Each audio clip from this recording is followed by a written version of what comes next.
Welcome to the Spilled Ink and Coffee Show, where we take book discussions to a new level. We don't just read books, we interview them, journal about them, sip coffee, spill thoughts, and explore stories on and off the page. Grab a cup and get cozy, because every book deserves a great conversation. Today's episode is a whirlwind of chaos, from the unexpected toll of the cheese tax to a book that's somehow spicy, yet only earned 3 stars, and we're geeking out over classic sci-fi. Buckle up, hold on to your coffee, and let's spill some ink. I know. Fancy new menus. Look, they put a map in the back. What? And that's where they're from, right outside of Paris. Wow. All right, so friends, we're at our favorite coffee shop, Chez David, Clearwater, off of Belcher. Not sponsored. They're just really good friends and let us come here and talk. Good morning. Iced latte with almond milk. Thank you. And bring my coconut milk. I was like, where's your coconut I milk? know. I love that they're so cool. We can just bring that, but I didn't. But we got new menus. I Wow, know. look at Yeah, the they've got little- the bat in the background. I know. I love the cover. Tom and I came here Oh, for dinner? for dinner. Did you Saturday get the night. lamb? Did either of you get that? 'Cause No. I'm curious how that was. I got the bouche à la Renée, Ooh. but ooh. seafood. It was really, really yummy. Mm. And Tom got, because David said it was his favorite, this. We can't even say cassoulet maison. I sure The sounds mansion of casserole. That's how I No, interpret it's that. like it. He joked around that it was fancy pork and beans, but Oh, it was all right. really good. He said he'd try it again. Yay, thank you. It's beautiful. You order first. I might jump and do something different today. No, I'm not. I'm just gonna do my usual. Have my bacon is, and I just kind of mutter it. I don't even really say it. Oh, they love me. Can I have the California ciabatta but on a croissant? Is that allowed? Thank you. I appreciate you. It makes it feel more breakfasty because that's like a lunch, but the croissant makes it more breakfasty. Thank you. The salad, no tomato. Thank you. I ordered my new glasses. Yay. I ordered my one pair from the actual eye doctor that were the fancy blue limb Yes, the things blue blocker ones. for the computer. And then I went on Wear Light, Did you have fun? not sponsored, but open to it. I had so much fun. I bought 3 glasses. I bought 2 pairs of glasses, and I bought a pair of sunglasses. Yay. So I just got the email this morning that they're shipped. Super This is excited. So cool, right? Yeah. Just some random girl at a Delta type lounge somewhere when we were traveling London, Scotland, and I loved her glasses. And she goes, "Oh, honey, you don't know about these people." And I was like, "No, I don't. Thank you." Yeah, no, they're fun. They're big. Because that's what I want. I want big. I can't wait to see them. So we'll see. Even the ones I got from the actual eye doctor place are big and Yay. purple and See, we gotta evolve. fun. Yeah. Well, love I it. can't just. I'm tired of functioning with just one pair of glasses because I end up leaving them next to my computer, and then taking off and driving, and I need them, or I leave them next to my bed, and I need them on my computer. It's just I feel you. it has to happen. Sometimes when Dahlia and I duck out of school because we have time or something's happening, she'll go, "We take my car." And then she goes, "I forgot my glasses. Do you drive?" Like, hey, driving her little Mercedes. I'm like, I'm in the Jeep. I'm high up. I sit in the little cars, little small cars. Like if I was in the back seat of your car, I'd probably throw up. The motion sickness. It's a tiny little. It's bigger than it looks. The I back love seat is bigger than Your it front looks. seat's so cozy. I could fall asleep in your front seat. Well, especially on a Hugs day you. like today, and then you turn on the butt warmers, Oh, and then gosh. it's just like, oh yeah.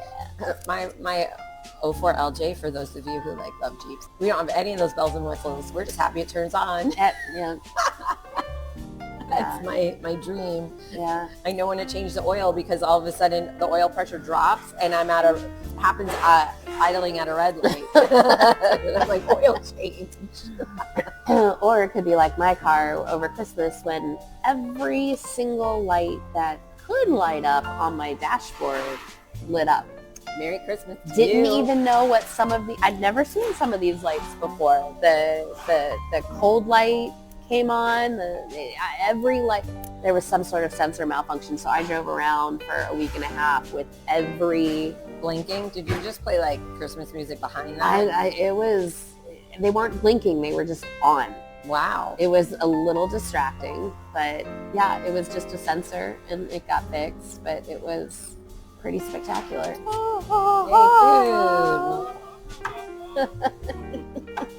Bon appetit. Can I have a glass of water? Me too, please.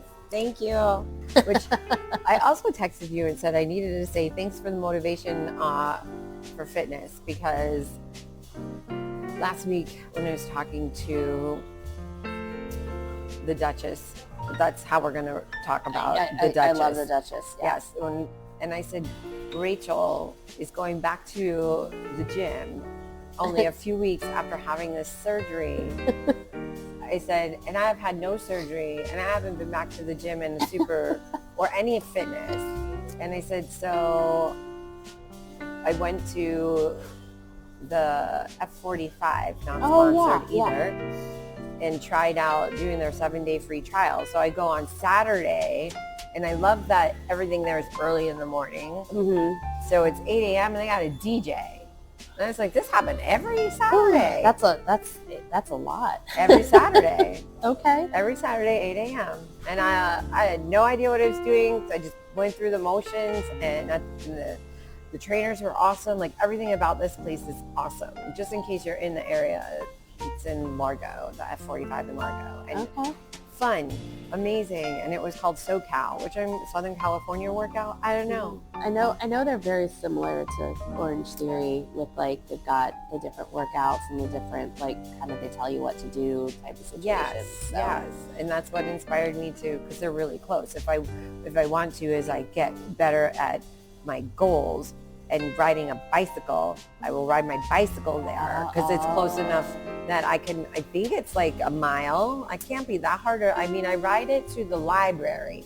I think it's the same distance. I feel like it's the same distance. Yeah. So I can ride it there. It's just, can I make it back, or I'll just be walking my bike back because I'm so tired. Right. I didn't know what to expect. I felt great afterwards. You're my inspiration, so thank you. You lit a fire under me to, like, get back to working out better. I love that. So I know we're still chit-chatting and gifting. This is from Andrew. Anything I ever give you, you can love or leave. Just know that. I know. Okay, then. What am I getting from Andrew? This is, oh my gosh. He got a bigger one. Of course he did.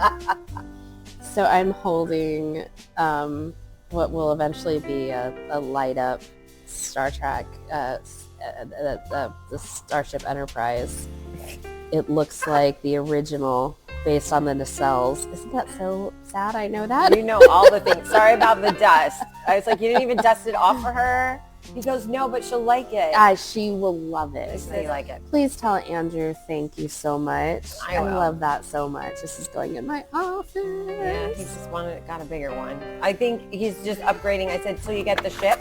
Is this until you can actually own the for real ship in space? I will come serve on the for real ship in space. Thank goodness. What would you be?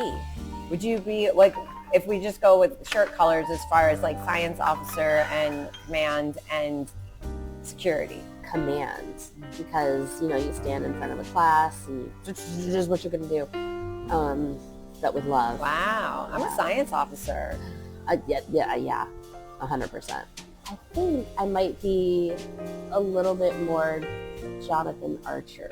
Oh, yes. I see this one. Like, friendly, approachable. Yeah, with your dog. I'm going to go a little rogue. Yeah, I'm going to constantly feed my dog cheese. Yeah, I which see causes that. problems. You're correct. Yeah. You're correct.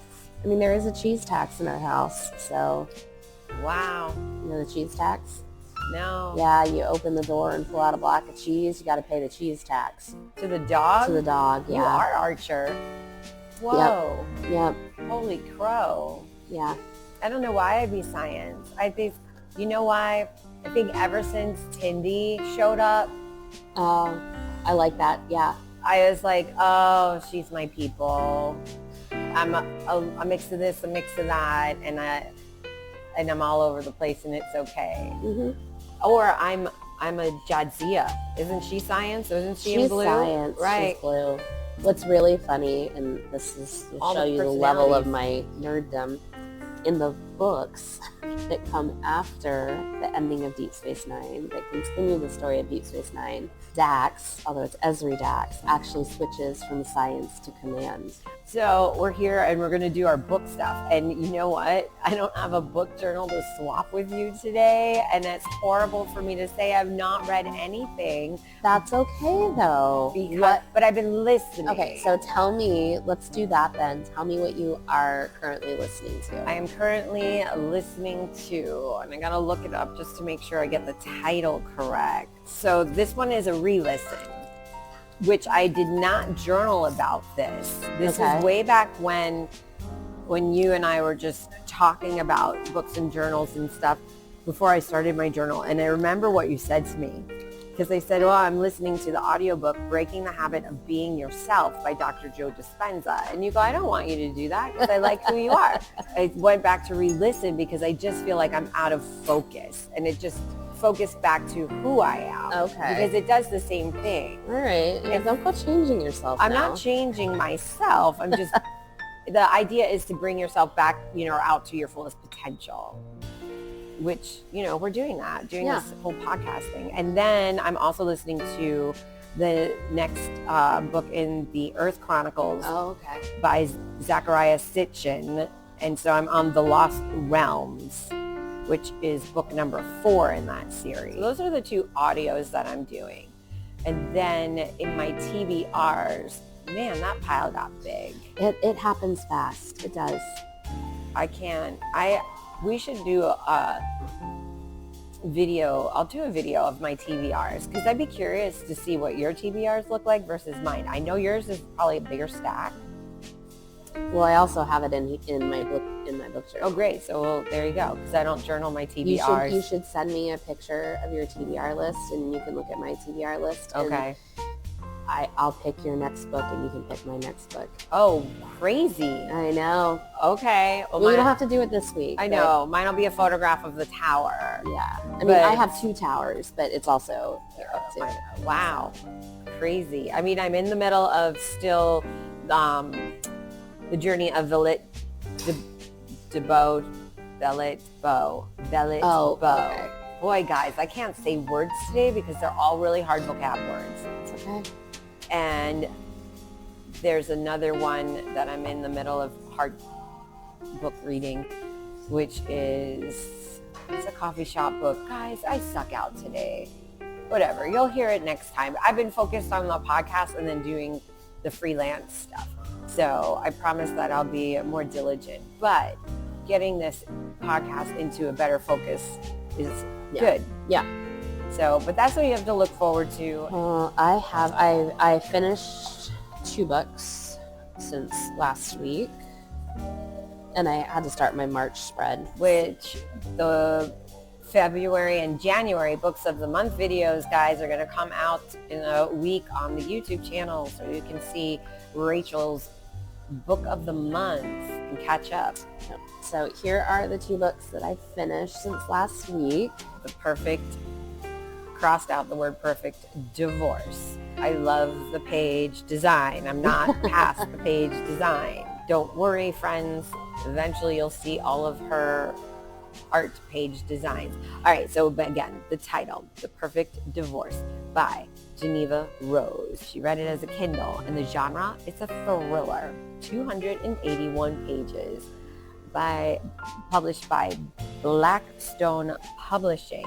Another new publisher. Interesting. And it's a 5-star rating. Now we gotta find Rachel's rating, because I think, where do you put your rating? It's in the front. Hers is in the front, mine's in the back. So that way we can remember what a 5-star is. Couldn't put it down. New favorites. This is a sequel to a book I read last January, so January 2024, which was called The Perfect Marriage. This one was an ARC, an advanced reader copy. I loved the first book so much. I'm always worried when I love a thriller and they come out with a sequel that I worry that, it's like when a movie is a hit and they try to squeeze out a sequel. And I always worry about that with books. Like, you had a perfect standalone book that I did not see the possibility of the sequel to, and now you're coming out with a sequel. And it was every bit as good. I'm going to say, just based on reading these quotes, I almost want to say it might have been better than the first. These quotes are amazing quotes. Now, again, they're your pick of quotes. We write the quotes that resonate with us, but these, I can barely even see him standing in front of me because he's already part of my past. Like, these are fantastic. It's our song and dance, but unfortunately, there's no more music. Kidnappers can't be choosers. So now we know there's a kidnapping. Do you? Do you know there's a kidnapping? See, do you? I feel like the quotes give sometimes like threads of the story, and then these are the little hooks that you give in your quotes. If you are at all familiar with The Perfect Marriage, then you understand the twists and turns that Geneva Rose's books take, especially. See, Kidnapper of Her Heart. Is it we are trying very hard for a no spoiler situation here. Well, the following ones I remember. She takes it black, just like her cold, dead heart. We have script vibes here. Mm-hmm. Script vibes. This is good stuff. Is that why you put a sticker of a dude with a film? Like, why would you pick the camera? What does this sticker even mean? Everything has meaning when you stick it in your book. Everything has meaning. I would say that the camera does have meaning for this book. Okay. Yes. All right, next quote. Many things in life can fool you into thinking better than they actually are, or what things may or may not be. You just got to take the time to look at things, or in this case, read the book. You love the first, love the second just as much. Now, you said this was an ARC? This was an ARC, so the book comes out April 15th, tax day. So you've got time if you want to read The Perfect Marriage. You definitely have to read The Perfect Marriage before you read The Perfect Divorce. One of the things, I'm going to try to do this as spoiler-free as possible.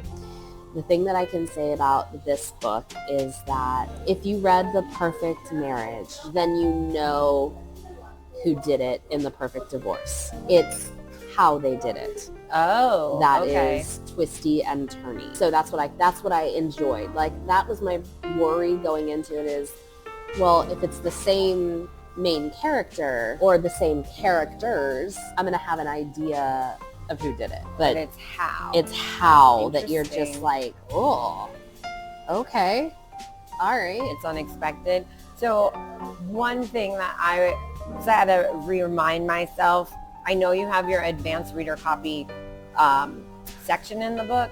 Do they make like stickers where you can just put a sticker that says this was an ARC on the page? I would have to make that sticker. But Thank goodness you're a stamp girl. I could probably just a suggestion. Not that you need to add another line, or I mean, it would fit right there. And just put a thing of ARC, so that way I know. Or if you're flipping through your book, or this is one of the books that you're doing a video about, then it's seen right there that it's, an ARC. I can do that. I like that idea. Just throwing that out there, because my brain doesn't work like yours, because you know the layout of your book. I actually like that I don't have your book layout memorized, because then it's always surprising and new. Oh my gosh, I'm Flower from Ghosts. Andrew and I are in the middle of watching. For me, it's a rewatch. For him, a lot of it's still new. Oh, so good. Like, he's cracking up. All right, back to the review. You just said this. What you think, it was a surprise, not predictable, not a letdown, and that you really enjoy Geneva Rose's writing, that you like her style. She writes her characters because she's always telling the story. There's multiple points of view, so you're not just hearing the story from one point of view. Every chapter is told from a different point of view. That sometimes can get confusing and a lot because I feel like you can be ping-pongy and bouncy around, but that's not. I enjoy her writing of the characters. All right, so she makes you cheer for people that you aren't that you really should not be cheering for. Wow. Yeah. Wow. That really digs into your emotional psyche. Yeah. You're like, oh, I should not like this person. That's a sign of a great writer. So we know what the book is about. Do we really cover what is the book about without spoiling it? It is about a divorce. Perfect. That is anything less than perfect. Just like The Perfect Marriage was about a marriage that was definitely not perfect. So if you were to throw this, I mean, the genre is thriller, so it really is? It is a thriller. Okay, so be ready. And then this is our second book? Okay. Yeah, that's the second book. She does a sigh. I already know. It's a sigh. I didn't even look at the rating yet, but the sigh is the second book because it's following something. That's a tough act to follow. Well, and I was reading The Perfect Divorce. I was listening to Mile High. Okay. So the title is Mile High. Author Liz Tomford. Audio format. It is a romance. 490 pages by Golden Bay Publishing. Another new publisher. I think should be in publishing and not in podcasting right now. And it's a 3, but I got to review what your rating is because we just had such an epic moment there. That a 3 is, I liked it, could have been better. That's the middle of the road. I think it's a 3 because the romance genre is not my genre. Okay. It's just, I think a romance is always going to be a 3 for me. Okay. And now you go down the bullet points and I'll read your quotes in the review while you go through all the bullet points. So the book is about a hockey team. And the flight attendants who work their charter plane throughout the season as they fly around the country to all of the NHL games. It is 100% romance. I jokingly, when I put it on my Instagram story, I said it was 3 stars, but 5 chili peppers. This is spicy. Which we don't have spicy chili peppers in our books, and other people do. It's not my jam, just because I don't read a ton of romance. So here's the thing with this book. This is why I love it. This is not for kids. Do not. This is adult smut. I don't have anything else to describe it. So people like that kind of thing. This is the book for them. If you like the romance genre, if you like the spicy chili peppers, if you like the smut, this series is for you. I liked the story. The story was good. You know, bad boy hockey player, flight attendant who has her own trauma and issues, and how they kind of dance around each other, and ultimately, I'm not really giving anything away, but they come together. And you end up seeing who they really are, not who is. It's kind of a story of who you present or what you present to the public. It is not who you really are, and you want to eventually get to the who you really are to show not just to the person you love, but to everybody. That being said, I like that story. Which the first quote kind of resonates with that. It's a beautiful quote. You don't have to love your body every single day. That's unrealistic to expect. But I'll be here loving it for the days you don't. That's beautiful. And the female main character has some body image issues. It's, she's described as not your perfect cookie cutter body shape, which I love. I love when it's a normal person, described as and she was, and wearing sweatpants and going thrift shopping. I think because I've read, and I don't know if everybody knows this, Casey knows this, I take issue with how sex is presented in books. That's why I think one of your awards should be bad sex. And there was lots of good sex in this book. That's a switch for you. Well, and that's so. I feel like in a romantasy book, in a more times in a romantasy book than anything else, like there's oh crud, we haven't had any sex. Let me throw in 2 chapters towards the end of random sex in a library because that's what I feel we need. And then it's very formulaic. I can almost tell you what they're going to do when and what's going to happen first. And I don't enjoy reading that. Number one, because it's formulaic. Number two, because I feel it's just it's not necessary. It doesn't add anything to the story. Right. So my thought process with this book was that it had been, I have seen it on Book Talk and Instagram. It's a series. There's like 5 books in the series, all sports related. This was a romance book, so there needed to be lots of sex. Sure. Because it was a romance book. And I felt that the sex served a purpose. It showed that they had a very physical connection that moved into a very, very strong emotional connection, and how the two were very tied together. This all happened on one flight? No. Okay. No. Because I'm like, wow, that's a long flight. Happened over the course of the hockey season. Okay. Now, towards the end, I did skip a couple chapters here and there just because, they're about to go have sex. I've already read 6 other chapters of them. That's a lot. So they could have broken this on the kitchen little counter. novellas for the beach. Yeah, which is fine.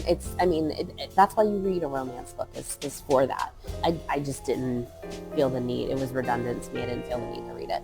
But so that's why I even picked the book in the first place, is because I was like, okay, I'm tired of complaining about the sex.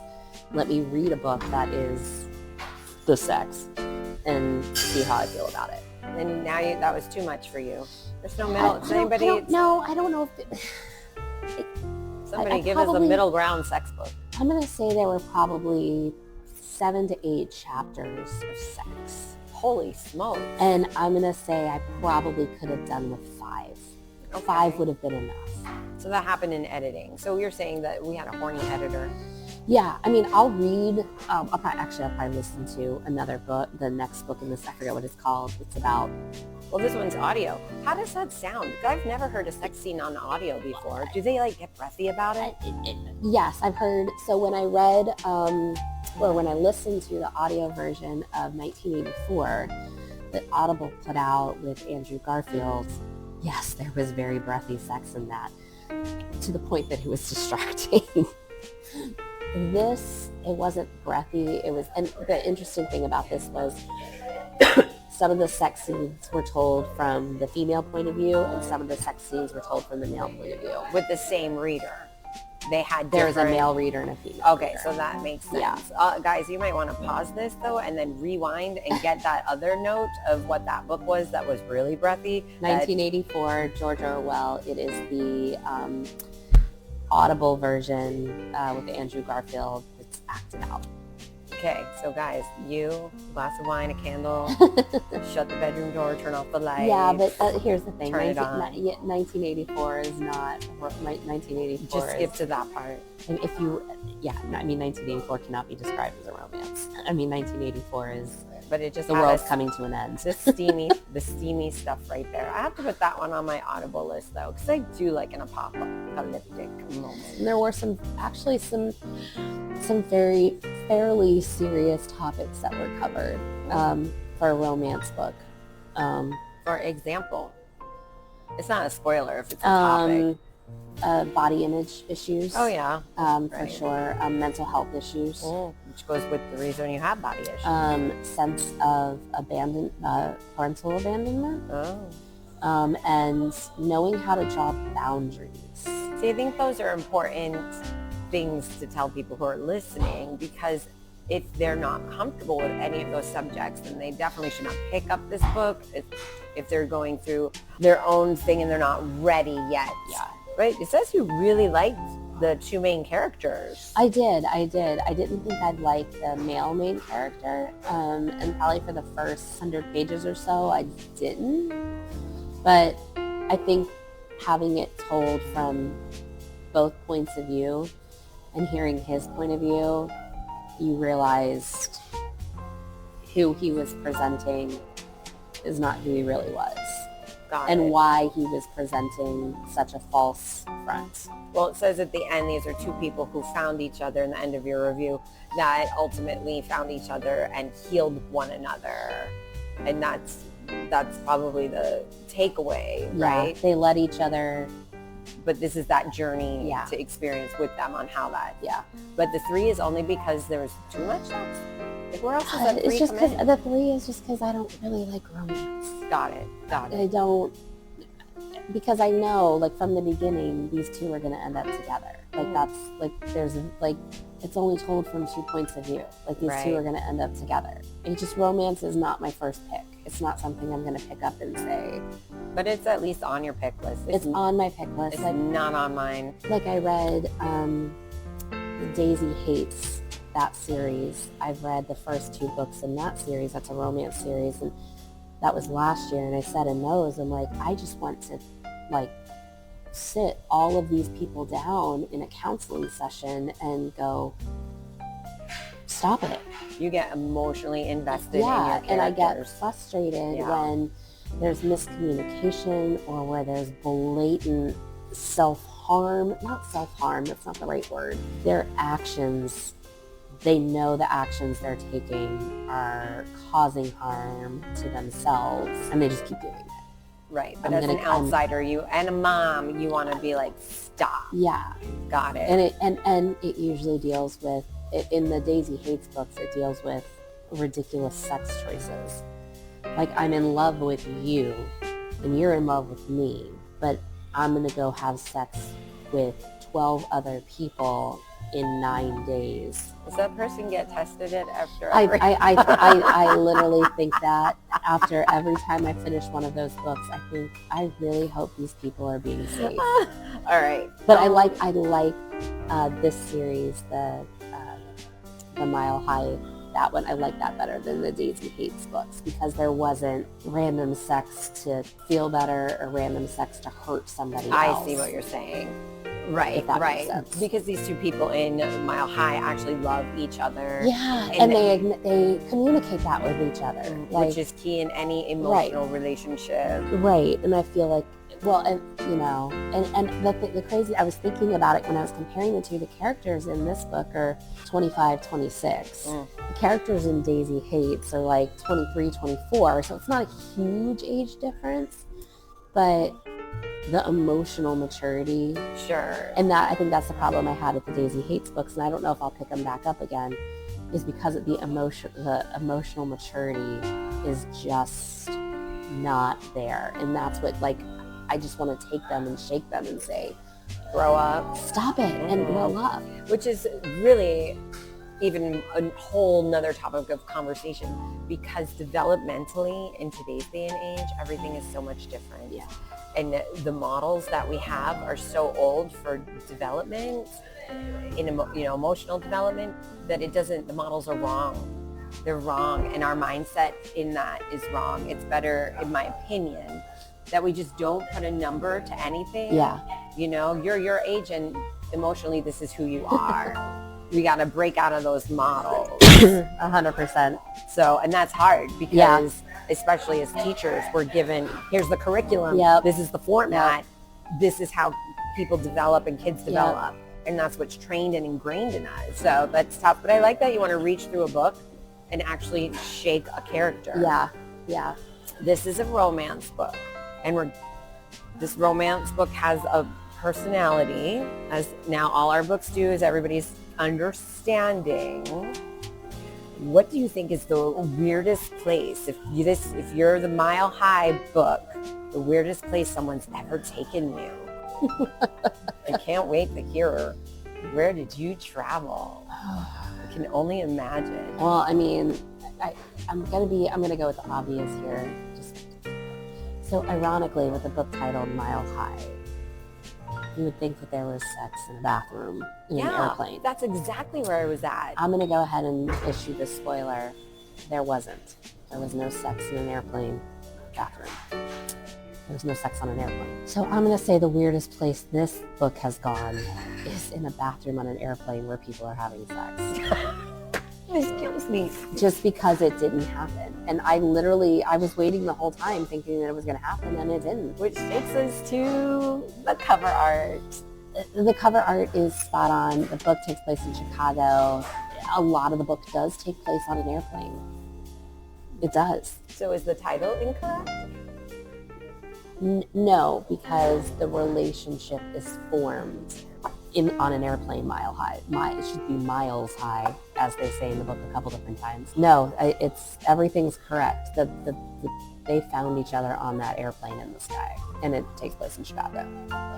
Wow. So it's interesting because you're talking like this romance and the romance books, and the romance book covers from long times ago.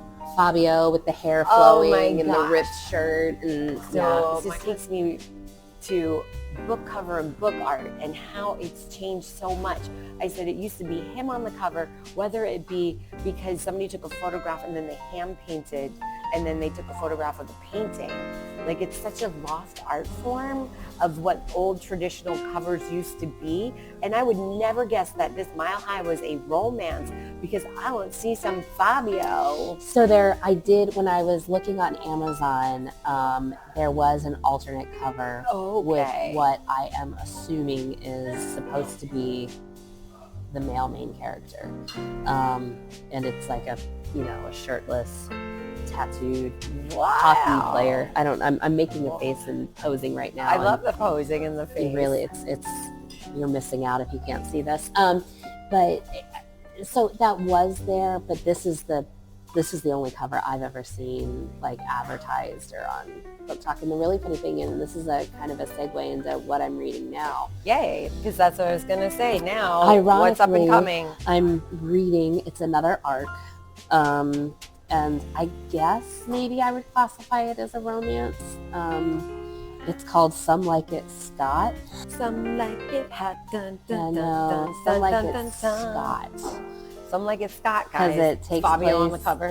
Fabio is not on the cover. It's like a cartoon cover. I don't know if this is going to be like the final cover. It's somebody falls in love in Scotland. I have a sneaking suspicion. So it's labeled as a romance. It's an arc. I have a sneaking suspicion it's a Christian romance. Oh. I'll report back. Thank you for reporting back. I will report back. Some Like It Scott. Very great play on words. And then the other one I'm reading is actually, it was suggested by Goodreads because it's on the list for Women's History Month. Oh, yay. That's right. I saw that pop up. So it is The Dressmakers of Auschwitz. It's a nonfiction by Lucy Adlington. I'm listening to that, and it's read by the author. So it's the true story of the women who sewed to survive. I will finish it this weekend just because of all the traveling I'm doing. Yeah. I'll end up listening to it. So I'll finish it this weekend and I'll let you know. But that's the book that I picked for Women's History Month to meet that on your bingo? It was part of the Goodreads challenge they gave you a whole list of books for women, a whole list of books that were focused for a women's history, and almost all of them were nonfiction. All right, I'm excited to hear about that one. I have lots of author questions in my mind. I will reserve them. Yeah, and I was looking ahead at the chapters in the audiobook, and there's a whole like author section at the end, so I'm excited to hear what she has to say. And I like these Goodreads challenge because the Goodreads challenges are making me read nonfiction. Not that I love nonfiction, but I tend to obviously just gravitate towards fiction, so it's making me expand a little bit. Which is a good, yes, we all need to expand. Yeah. We all need to be pushed out of our comfort zone. And I love to check things off, so I'm just checking off all of these challenges as I go. I love lists, so send Rachel a list. Send us both, like, preferably recommendations. Bullet points. I love bullet points. So I love something I can check off or highlight. Makes me happy. So book award bullet points, books to read bullet points. Just send us whatever you want, guys. Again, however you guys do your reading and your book journaling and your book club is your own. I think that we're definitely the ones to show you that we don't fit a mold because we're so different, and that's okay. And yet we come together. So hers for this month are To Kill a Mockingbird, as we're reviewing, Some Like It Scott, which I'm reading right now. The Drowning Game. Ew, The Drowning Game. Okay. Well, more to come on that. I make assumptions, but we'll see.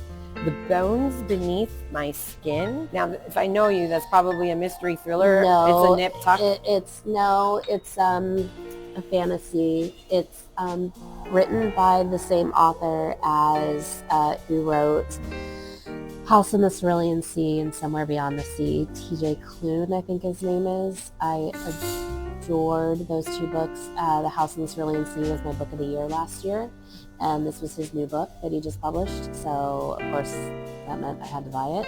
So, and I was lucky enough to go into Port Key bookstore, not sponsored, and she had just received a box of signed copies. Ooh. And I literally walked in as she was unboxing it. And it was destiny. I was there to buy this book and another book. And so I actually have a signed copy of that one. I'm super excited about it. Those were your 2 books. Those are my 2 books. I already told you guys what's up and coming. And as this podcast continues, we will tighten it up even more. We'll say our thank you. And so I am thanking you so much for listening and for even thinking about listening. If you pick up either of the books that we talked about today, obviously The Perfect Divorce comes out April 15th. So go ahead and place your pre-order on Amazon. No sponsorship there. And then Mile High obviously is out, so you can definitely grab that one if you get. Yay, it's exciting. Thanks for sharing. Thanks for listening. And we'll see you guys next time. Don't forget, check out YouTube. We got a lot of new videos coming. Like and subscribe. Bye, guys. Bye. That's a wrap. Time to close the book on today's episode. I'm Rachel. And I'm Casey. If you had fun, hit the like, follow, and subscribe. Make sure you click on the bell icon. You can also email us at spilledinkancofeeshow@gmail.com. Send us your questions, tell us what you're reading, or share what we should dive into. Until next time, keep your coffee hot and your pages turning. Bye, guys.